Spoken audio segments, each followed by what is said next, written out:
everybody. I think we'll start now. Welcome to the Lunch and Learn. Thank you for coming. Today we'll be covering the new Insight platform for Qualtrics. And after that, we'll be going through our new user group for Qualtrics that's hosted on Slack. So I'll just begin, and it's pretty casual, so feel free to ask questions anywhere in between.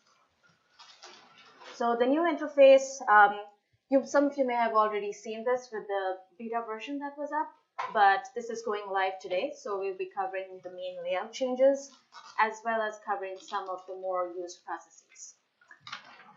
You'll be logging in the same way as before, and it'll land you on the My Projects page, which has been relabeled from the My Surveys page. You might notice that there is no top tabbed menu anymore. They've all been kind of folded into within the survey. So once you land on the My Projects page, you can see a list of all your surveys.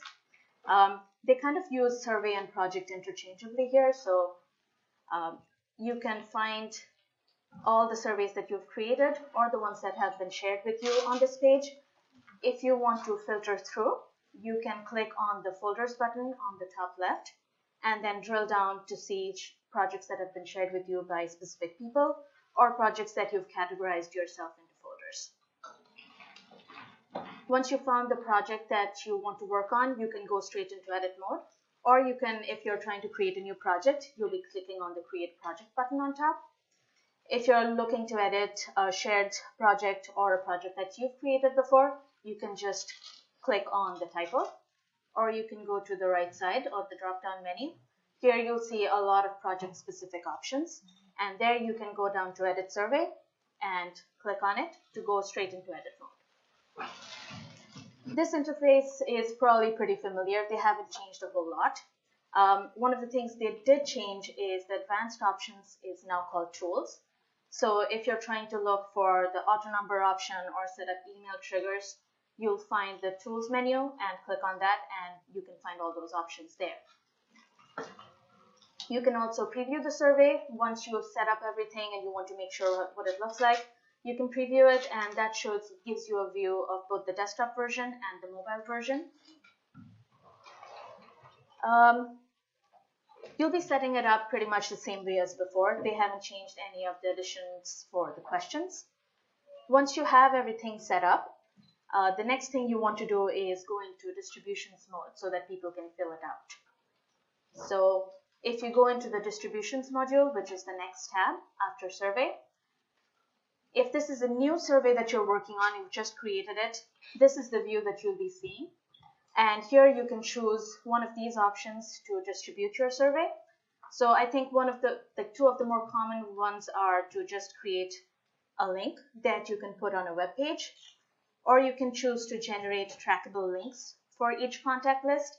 And once you make your choice, click on it, and it will go straight to the tab.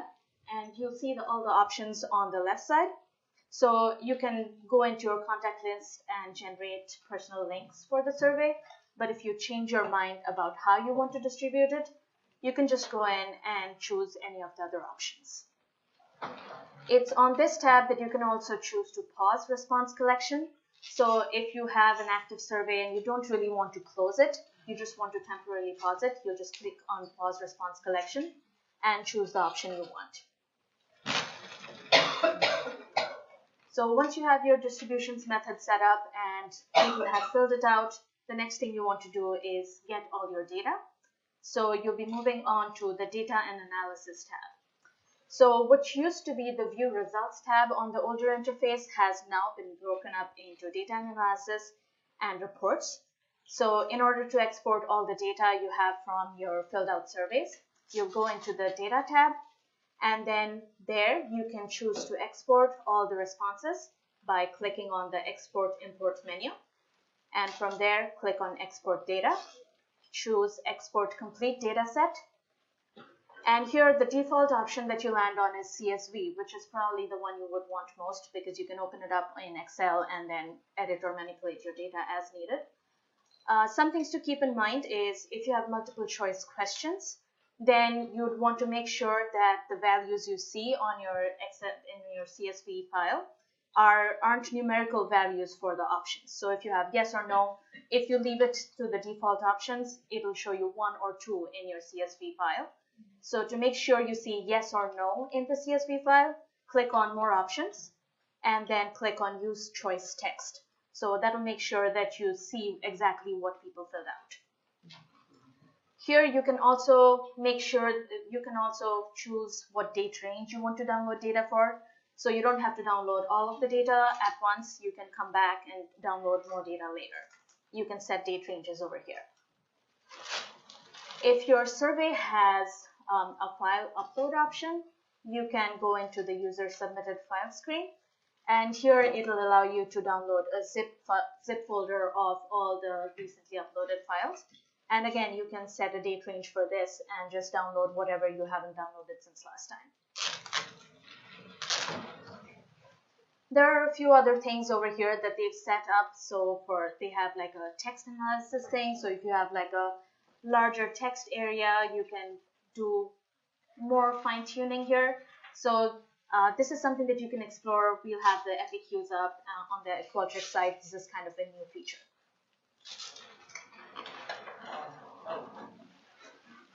Once you have all of your data, you might want to create custom reports.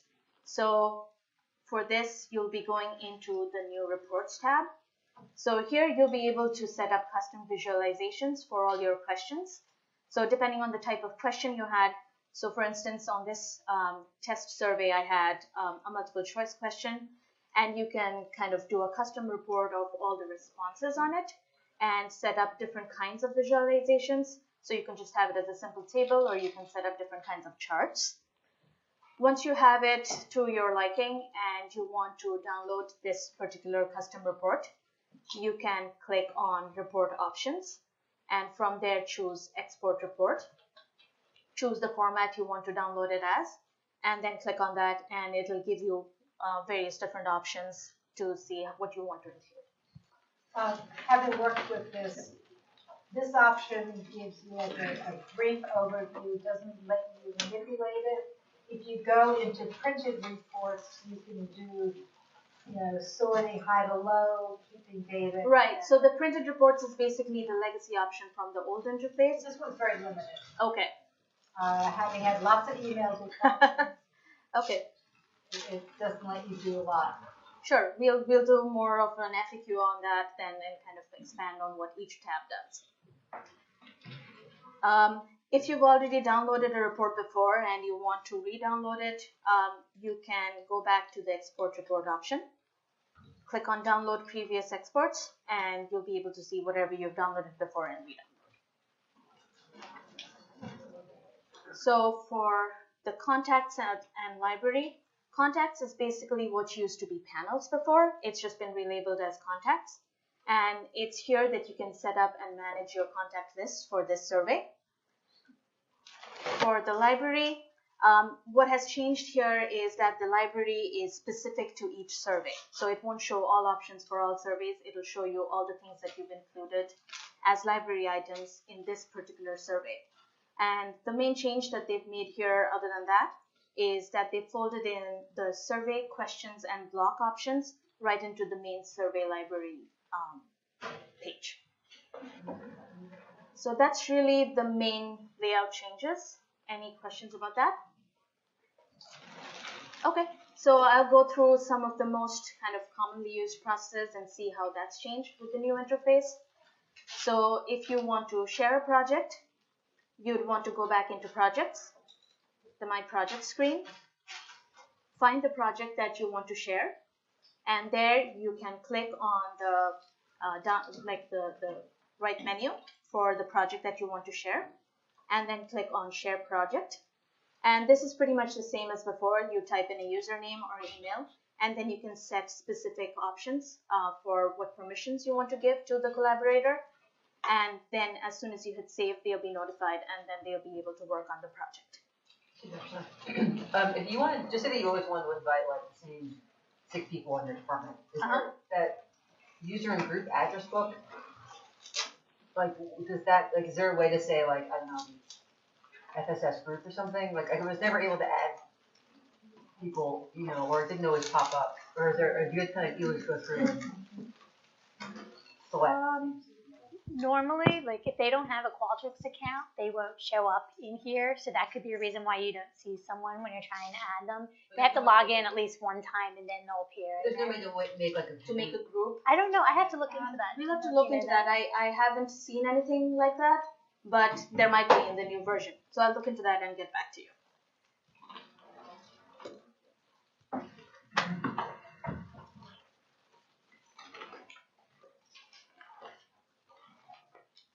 So the next thing that you might want to do is set up email triggers for a project.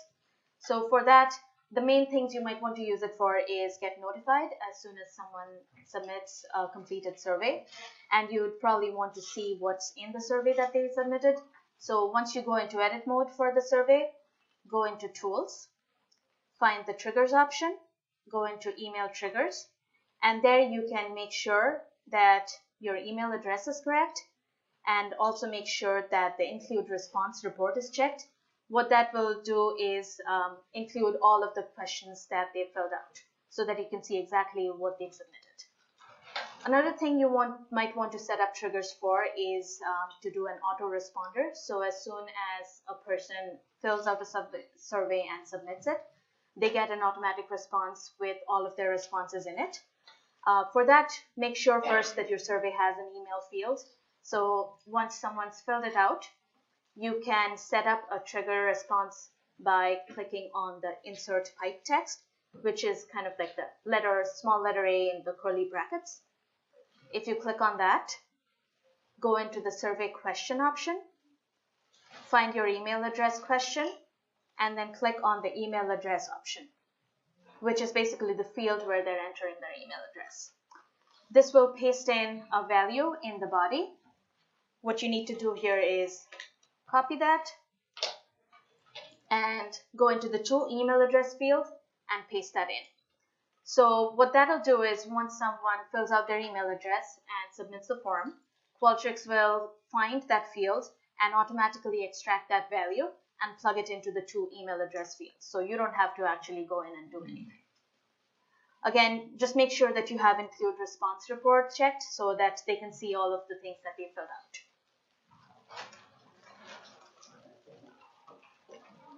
You might want to set start and end dates. So basically when you set up a survey and you set a distribution method, it's activated and then it kind of stays indefinitely activated unless you've set a start and end date. In order to do that, you'd want to go into the survey options and then go down to survey expiration in the survey protection section. Click on that and then you can set up a specific date range so that before or after people can't fill it out before or after that date range.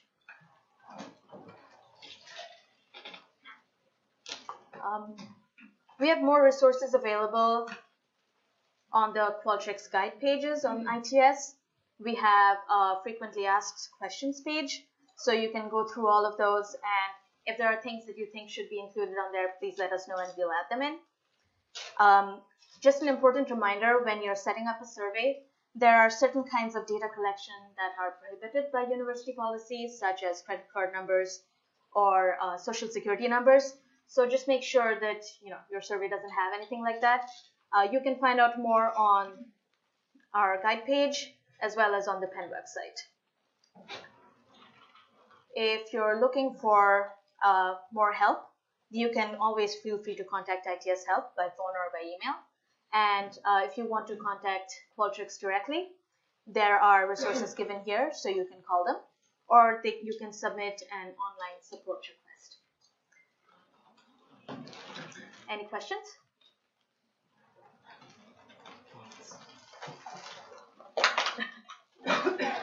Okay, thank you. So, I do have a couple questions. So, especially over the old survey system that we used to have, which I thought was so easy, and maybe it didn't do things that some people needed it to do. But what I find very hard in this system is, one, if I want to set up a survey that's everybody's getting their own link. So like you have to import an address book. So you can set up a contact list over here. Yeah, So once you create a contact list, yeah. you can, when you're back in your edit survey mode, so you're trying to set up, So like if I want kind of generate custom links, right? Yeah. I want Okay, so if you go into the personal links option under distribution, you can click on generate links, and this will allow you to select contacts that you've set up. Yeah. So in the contacts section, you've set up like a full folder with all the email addresses, and here when you click on personal links, you can choose that contact list, and then just make sure that you have a link expiration, and that will generate links that you want to send out. So you can track individual responses just for that contact list. So that's still done the same way that it was? Yes, exactly. They've just relabeled a few things and put them in different places, but you'll still be able to do exactly the same thing as before. Okay. Well, So you can export the list from the law directory. I don't know if you've noticed that before, but there's exports for each No. class. ITS has done it for me. Have to, I've okay. watched, and 10 times I'm starting to kind of understand it. Yeah. It feels like it's so many steps to do. Once you export it once, like at the beginning of the year, you should be able to reuse the contact list for the whole year. Yeah. But why do you typically send it that way? Is it because you don't want them to have to enter their name in, or you just want to make sure they only respond once per person? Mostly so that they only respond once. Okay. Yeah, then that would be the way to do it. Right. And also so that we make sure that I think is the most comprehensive list that actually includes everybody in the class, even if they're away visiting away somewhere else. Or Yeah, I mean, the other way you can do it is generate an anonymous link and then send a message to the list of, 2Ls. Now they'll have to enter in their name, or you wouldn't be able to enforce that they're only doing it once. yeah, well, it's usually an anonymous survey too. Okay. So if it's a voting thing or. You might need to go into the survey options and then also check prevent ballot box stuffing. Yeah. So that will keep people from taking the survey more than once. All right, yeah, I have done that too. And then the other thing that I find very difficult is, and also seems to be so easy in the old system, was, if you answer the question above with a yes, then you need to answer the next 4 questions or whatever. I forget exactly what it's called. So the conditional questions. Conditional questions, yeah. We did a lunch and learn on that, and we have a recording that kind of walks through the steps on it. But we could send you a link. Like Qualtrics has some great video guides that kind of walk you through the steps for that, because there is a few ways to do it. But we're happy to help you with that. And you guys have been wonderful. Every single time I ask the same question, they come back and answer it for me every time. So I just wish that I could. I just don't. It's not something I do every day. So by the next, 6 months later, I'm like, oh, I forget how to do it. So this might be useful for you. They've done a full overview of all their new features. They show you what the old screen was and what the old options were and what the new options are. So we have a link for that up on the website. It's up on the slides as well, which we'll make available. So if you go to that, it'll show you all the new features. It'll cover what's different, and then it'll kind of page through all the things that it used to be and what it is now. Okay. So that might be useful for you as well. Okay. All right, good. Thanks. Is there any other questions about Qualtrics? If there's no questions, thanks very much everyone for coming, and we're hosting another Lunch and Learn in July. I don't have the date in front of me, but we'll be sending out an invitation. Thank you. Who's going to replace